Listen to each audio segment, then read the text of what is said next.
փորձեմ ավելի շատ խոսել բիզնեսից, ասել թե մեզ համար ինչն է կարևոր։ Հայաստանի ամենամեծ բրենդը իր տաղանդավոր երիտասարդներն են։ Ամեն հայ երիտասարդ իր մեջ այդ հայրենասիրությունը ունենալով, այդ պատասխանատվությունը զգալով կպայքարի, որպեսզի իր յուրաքանչյուր նախաձեռնած գործ բարձր մակարդակով արվի, որովհետև այդ ամենը իր երկրի բարեկեցության համար է։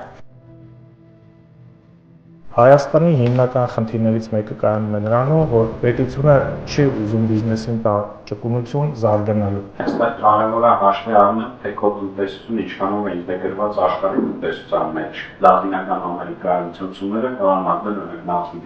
վրա, եւ մեկ այլ պետություն, ասենք, Սաուդյան Արաբիան, Ռուսաստանը, երբ այցելում են կամ փոխում։ Կամ դրական եւ բացասական դու ինտեգրված ես, դու եւ դրական եւ բացասական այդ քեզնից չկախված հետևանքների գրող ես։ Տնտեսական ծրագիրը գրում ենք, մենք շատ կարևոր է երիտասարդները թե ոնց են նայում էլի աշխարհին, այսինքն ինքը պետք չի մենակ ներկայի համար լինի, ինքը նաեւ ապագայի համար է։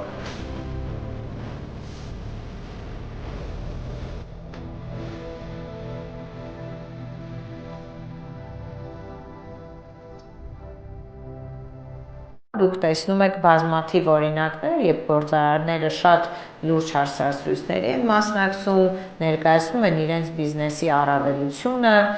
իրենց մրցակցային առավելությունները եւ կարողանում են ամենակարևորը վարակիչ օրինակ ծառայել երիտասարդ գործարարների տվյալ ոլորտի զարգացման դեպքում։